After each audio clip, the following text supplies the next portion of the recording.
नमस्कार, मैं हूं अर्चना शुक्ला। भजन लोकगीत चैनल से आपका बहुत बहुत स्वागत करते हैं।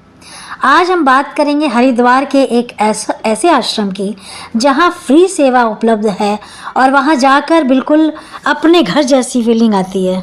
हरिद्वार स्टेशन से करीब 8 किलोमीटर दूर महर्षि विश्वामित्र की तपोभूमि पर शांति कुंज गायत्री परिवार आश्रम की स्थापना 1971 में पंडित श्री राम शर्मा एवं भगवती देवी शर्मा ने की थी। शांति कुंज को भारत का सबसे बड़ा आश्रम कहा जाता है। यह स्थान आचार्य श्री राम शर्मा और उनकी पत्नी भगवती देवी शर्मा की समाधि स्थली भी है। यह मात्र आश्रम ही नहीं है, यह एक अभियान है, एक लक्ष्य है और समाज में फैली गलत विचारधारा और अधर्म को मिटाकर मनुष्य में प्रेम और भाईचारा पैदा करना। यहाँ यज्ञशाला, गायत्री माता मंदिर, अखंड देवी देवता हिमालय मंदिर, ज्ञान मंदिर, ऋषियों का मंदिर, अस्पताल, चिकित्सा केंद्र आदि प्रतिष्ठान है। यहाँ पर कई तरह के शिविर समय समय पर आयोजित किए जाते हैं। इसके अलावा यहाँ मुंडन संस्कार, धार्मिक कर्मकांड संपन्न कराए जाते हैं। आश्रम में आकर आपको कोई भी धार्मिक अनुष्ठान कराना चाहते हो तो उसके लिए फीस नहीं ली जाती है। हिंदू धर्म के रीति और संस्कारों को कराने के लिए यहाँ दूर दूर से लोग आते रहते हैं। यहाँ पर प्रतिदिन दिव्य मंत्र उच्चारण के साथ यज्ञ किया जाता है।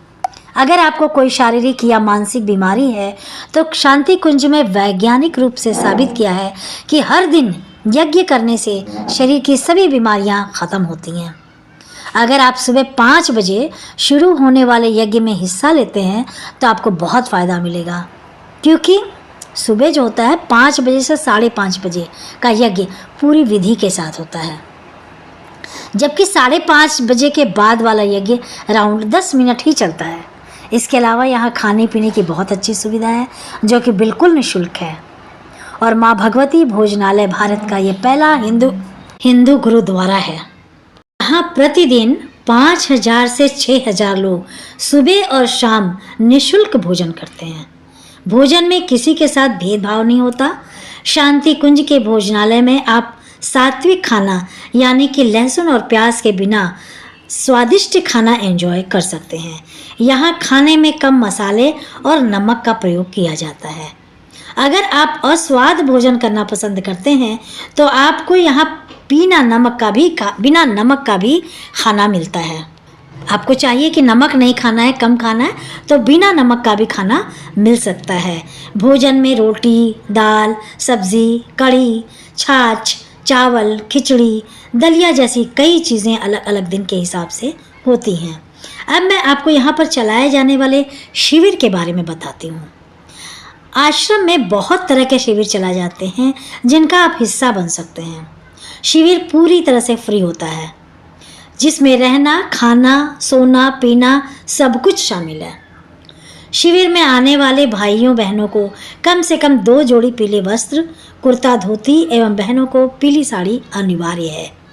शिविर का हिस्सा बनने के लिए अगर आप वहां जाकर रजिस्ट्रेशन कराना चाहते हैं तो महीने की 25 या 26 तारीख को जाएं, क्योंकि हर शिविर महीने की 1 तारीख को शुरू होता है।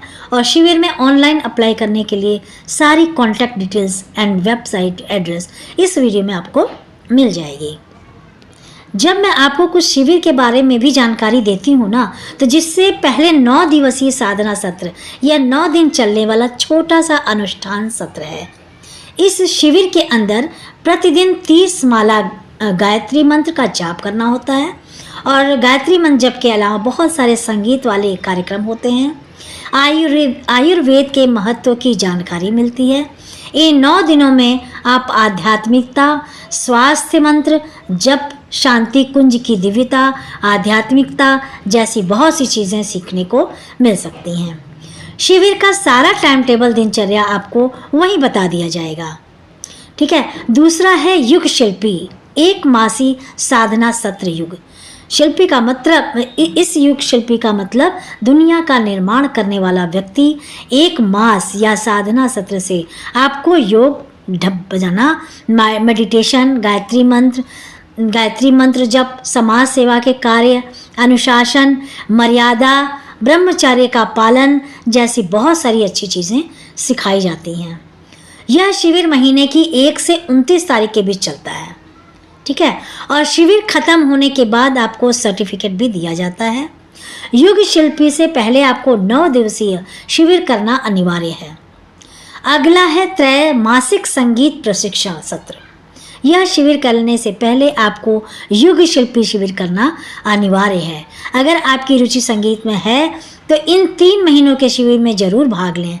इसमें आपको भारत के सभी मुख्य संगीत यंत्र जैसे ढोलक, मंजीरा, सितार, ढपली, तबला, हारमोनियम आदि बहुत कुछ बजाना सिखाया जाता है। इसके अलावा आपको बहुत सारे प्रसिद्ध कलाकारों के साथ भजन गाना, विभिन्न प्रकार के गीतों को गाना सिखाया जाता है।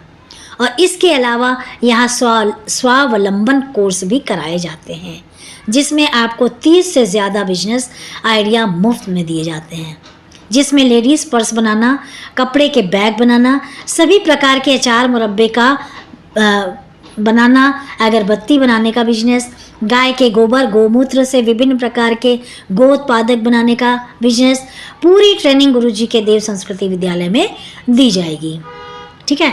और शांति कुंज में हर महीने हर साल बहुत सारे शिविर चलते हैं। शिविर की सारी जानकारी आप ऑफिशियल वेबसाइट से ले सकते हैं। शांति कुंज स्टाफ से फ़ोन पर बात करके भी जान सकते हैं। शिविर में अप्लाई करने की सारी डिटेल्स जैसे website, mail address, phone number आपको सब मिल जाएगी। मैं आपको बताती हूँ कि शांति कुंज आश्रम में कैसे रुक सकते हैं और कितने दिन के लिए रुक सकते हैं। जैसा कि मैंने आपको बताया कि आश्रम में रहने की सुविधा फ्री में दी जाती है, इसीलिए यहाँ घूमने आए लोगों को 2 दिन से ज़्यादा रुकने की परमिशन नहीं है। लेकिन अगर आप 1 महीना, 1 साल या रिटायरमेंट के बाद यहाँ आकर लंबे समय तक रहना चाहते हैं तो इसके लिए आप यहाँ वॉलेंटियर्स बनकर आश्रम में रह सकते हैं। स्वयं सेवक को यहाँ जीवन दानी या समय दानी कहते हैं। जो लोग शांति कुंज में समय दान करते हैं उन्हें समय दानी कहते हैं। और समय दान और जीवन दान देकर भी आप शांति कुंज में पूरी जिंदगी, कुछ महीने या कुछ साल रुक सकते हैं। समय दान का मतलब शांति कुंज में नौकरी करना नहीं, बल्कि अपने कौशल के अनुसार सेवा देना होता है। अगर आपको इसके लिए अप्लाई करना चाहते हैं तो सबसे पहले आश्रम में जाकर अपना फॉर्म भरना है, जिसमें वह आपको परिचय पूछेंगे। सबसे पहले आपका परिचय पूछेंगे। फॉर्म भरने के बाद आपका मेडिकल टेस्ट होगा, माइंड टेस्ट होगा। आप वास्तव में किस उद्देश्य से यहाँ समय दान करना चाहते हैं। जब आप इस टेस्ट में पास हो जाओगे तो आपको आपके स्किल के मुताबिक काम दे दिया जाएगा और फिर आप तय सीमा के मुताबिक वहाँ पर जाकर काम पर लग सकते हैं। तो मुझे आशा है कि आपको मेरी वीडियो, ये जानकारी बहुत पसंद आई होगी। और अगर आपको ये पसंद आई होगी तो प्लीज़ मेरी वीडियो को लाइक, सब्सक्राइब ज़रूर करें, बेल आइकन को प्रेस करें ताकि मेरी नई से नई वीडियो आप तक जल्दी से जल्दी पहुंच सके। बहुत बहुत धन्यवाद।